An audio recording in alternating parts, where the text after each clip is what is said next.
Sign here, and in 90 days, you walk away with $50,000. No feelings, no complications, just a name on paper. She slid the folder across the table like it was a lunch receipt. I looked at it. I looked at her. I looked back at it. And the part of me that had been running on 4 hours of sleep and deli sandwiches for the past 3 years thought, $50,000. My name is Liam Decker. I fix things for a living. Furnaces, water heaters, busted pipes in the walls of old houses. I drive a white van with a magnetic sign on the side that says Decker Home Services in blue letters. And most mornings I'm on the road before the sun is up. I have a 9-year-old daughter named Poppy, who puts her cereal bowl in the sink without being asked and still believes in leaving crackers out for Santa Claus. I rent a 3-bedroom in Naperville, Illinois, 45 minutes outside the city, and the water pressure in the master bath has been low for 8 months because I've been too tired to fix my own house after fixing everyone else's. That is the whole of my world, and I had no business sitting across from Renata Voss in a glass-walled conference room on the 42nd floor of a building in downtown Chicago. I'd been there to fix the HVAC system in the executive suite. That's it. One of her facility managers had called my company because the usual contractor was backed up 6 weeks and the board was meeting Friday.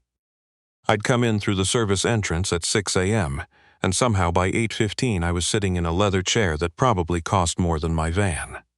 Renata Voss was 51 years old. She ran Voss Capital, which was, depending on which publication you read, either the 14th or the 19th largest private equity firm in the country. She had gray in her hair that she didn't try to hide. Her handshake, when her assistant had introduced us, was the kind you remembered. And she needed a husband, not the real kind. Her mother had left her a controlling share in a family textile company in Guadalajara.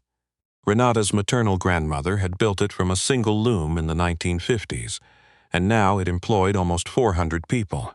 The inheritance condition, written by lawyers in 1987, required that the controlling heir be married at the time of transfer, a clause her grandmother had included, because she believed a person who couldn't sustain a partnership couldn't sustain a business.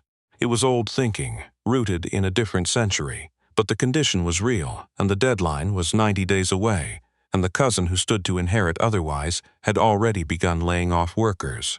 She had told me all of this in 12 minutes, efficiently, the way she probably ran her board meetings. "You need a stranger," I said. "I need someone with nothing to gain from this arrangement except what's in that folder," she said. "Which makes a stranger preferable, yes." "Why me?" She was quiet for a moment, not uncomfortable quiet, thinking quiet. "Because you came in this morning and you fixed a problem that 6 other people told me couldn't be fixed before Friday. And when you were done, you put the access panel back exactly the way you found it, and you cleaned up after yourself, and you didn't ask me to sign anything that wasn't accurate." She paused. "I've been watching people for 30 years. You seemed like someone who means what he says." I didn't know what to do with that. I thought about Poppy, who needed new soccer cleats. I thought about the transmission in my van that was going to need attention by spring. I thought about the college spreadsheet I'd opened and closed 6 times in the last year without adding anything to it. "I have a daughter," I said. "She's 9, I know. Your company's website has a photo of you two at a job site. She's wearing a hard hat." I almost laughed. Poppy had insisted on coming to a crawlspace job the previous summer and had demanded full safety gear. "Any arrangement would need to account for her," I said. "Agreed." I picked up the pen. I put it down. I said, "I need to read all 11 pages. That's the first intelligent thing anyone said in this room today," she said. "Take your time." I read all 11 pages. The house was in Winnetka, on the north shore of the lake, and calling it a house was like calling Lake Michigan a pond. It was 4 floors, 11 rooms, and a garden that a full-time groundskeeper named Edmund maintained with the kind of devotion usually reserved for national parks. Poppy walked in behind me the first morning and stood in the foyer with her backpack on her shoulders and her mouth open. "Dad," she whispered, "there's a chandelier." "There is, in the hallway. That's where they put them, yeah."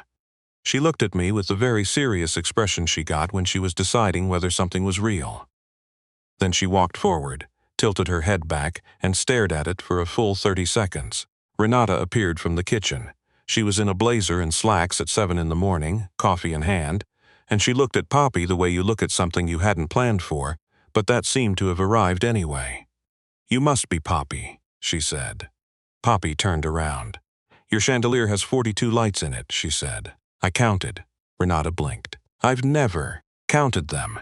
42, Poppy said with the confidence of a person who counts things for a living. Something shifted in Renata's face. Not a lot, just a degree or two.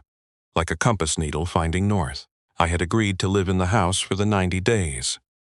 The arrangement had been explained to Poppy as simply as I could manage.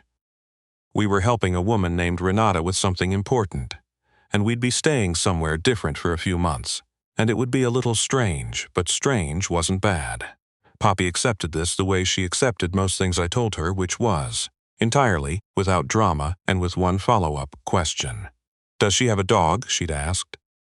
"I don't know." "Can we get one while we're there?" "No." "What if she already has one?" "She doesn't." "How do you know?" I'll ask. "No dog." But there was a room on the 3rd floor that had been a library at some point, and still had floor-to-ceiling shelves, and Poppy discovered it on day 2 and basically moved in. She did her homework in there on a reading chair that was older than both of us combined, and sometimes I'd go up to check on her and find her asleep with a book open on her chest. The first week, Renata and I were polite to each other in the way strangers are polite when they've agreed to a contract. Meals happened at different times. We passed each other in the kitchen in the mornings and exchanged functional updates. She had a driver named Phil who came at 7:30. I drove Poppy to school myself, 40 minutes each way, because that was our time. On day 9, the kitchen sink backed up. I found the clog in about 10 minutes and had it cleared in 20. When Renata came downstairs and saw me packing up my tools, she stopped. "You fixed it," she said. "It's what I do." She looked at the sink, then at me. "I would have called the building's maintenance service," she said. "I know." There was a pause. "Thank you," she said. It came out slightly stiff the way it does with people who don't say it often enough to make it smooth. "Anytime?" I said, and I meant it without thinking about it. That's the thing about fixing things. You just fix them. The gratitude isn't the point. She stood there a moment longer than necessary. Then she poured herself another cup of coffee and took it upstairs.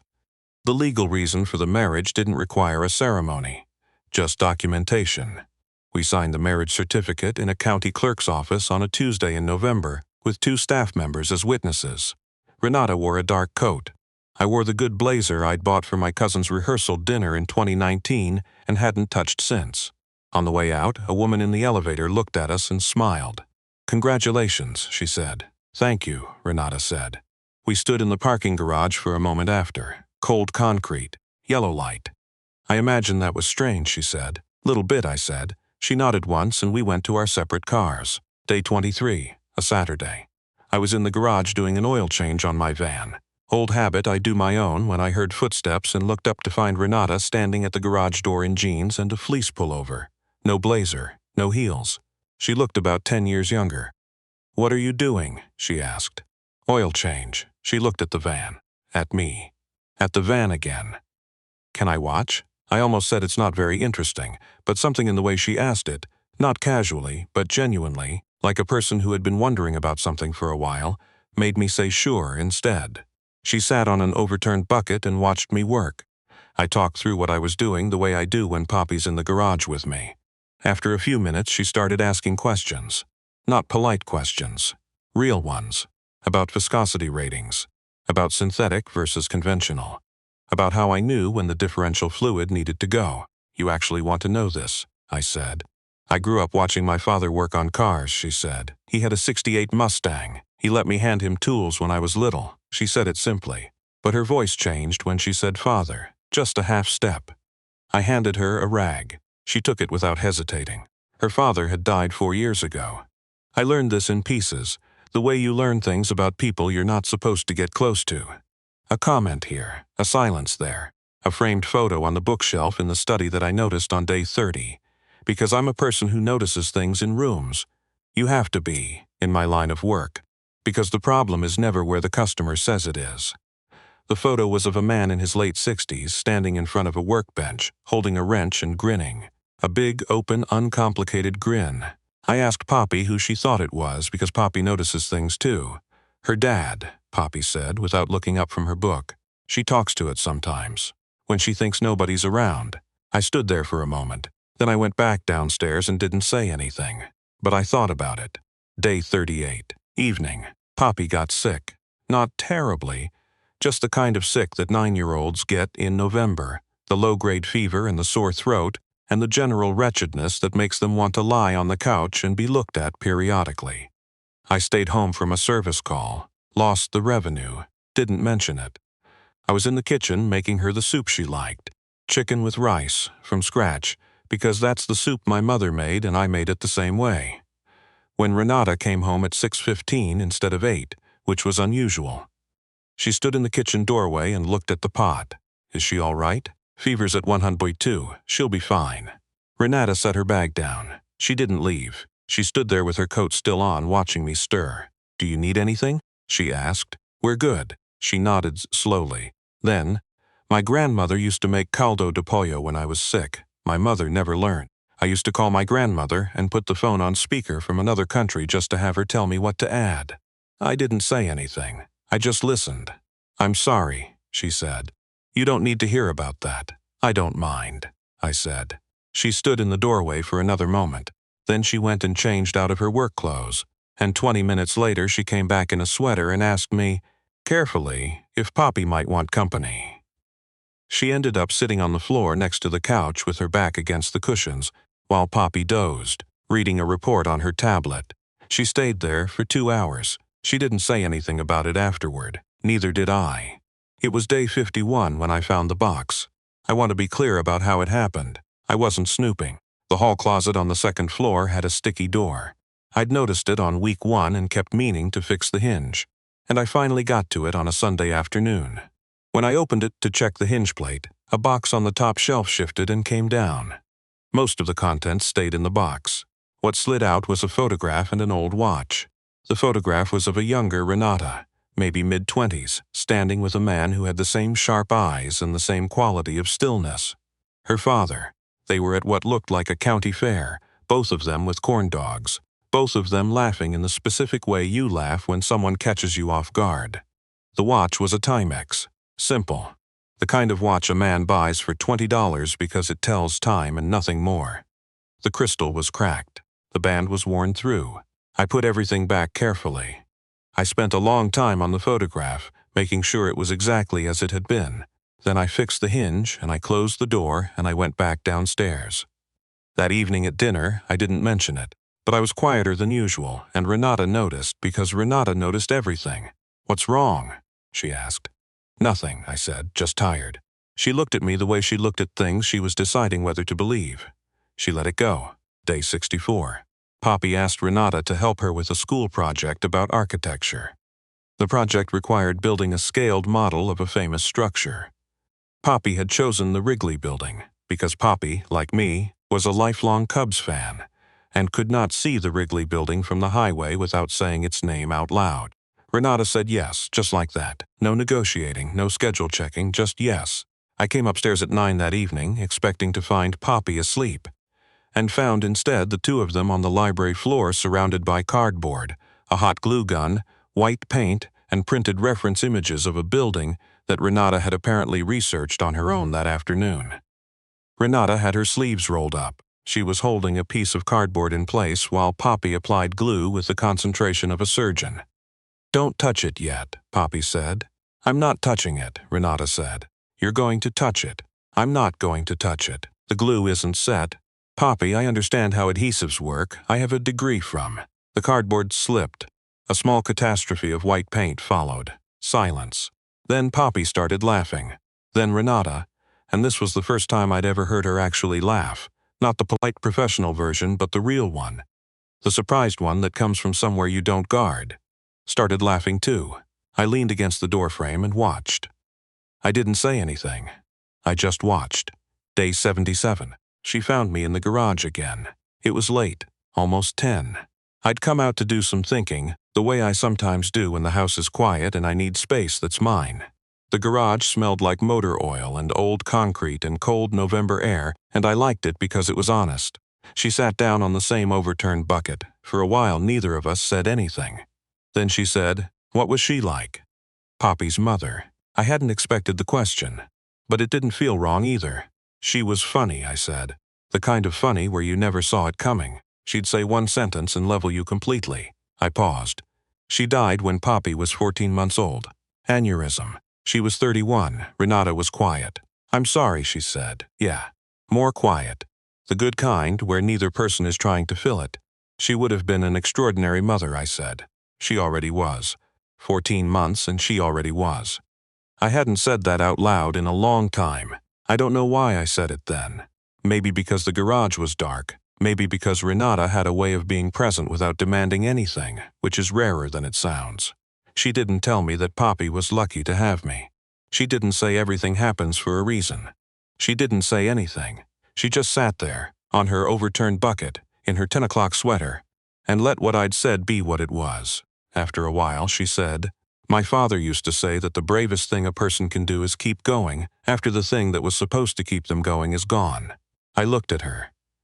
"He was talking about my mother leaving when I was 7, she said. "But I think it applies." I nodded slowly. We sat in the garage until almost midnight. I don't remember everything we talked about. I remember it felt like talking to someone I'd known for a long time, which was strange, because in all the ordinary ways I barely knew her. Day 89. One day before the 90-day contract ended, I was packing. Not dramatically, just practically. Poppy's books, her drawings, the little ceramic frog she'd put on the windowsill in her room on day 1 because she said every room needed something alive in it. I was wrapping the frog in newspaper when Renata appeared in the doorway. She watched me for a moment. "Poppy left her soccer cleats in the mudroom," she said. "I'll get them." A pause.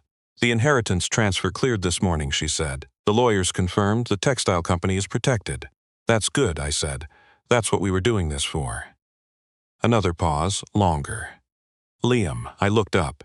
She was standing in the doorway of a room that had become, without either of us planning it, a room with a ceramic frog on the windowsill and 43 days of Poppy's drawings tacked to the corkboard I'd hung so she had somewhere to put them. "I think I miscalculated something," Renata said. I didn't say anything. "I calculated for the legal outcome," she said. "I didn't calculate for."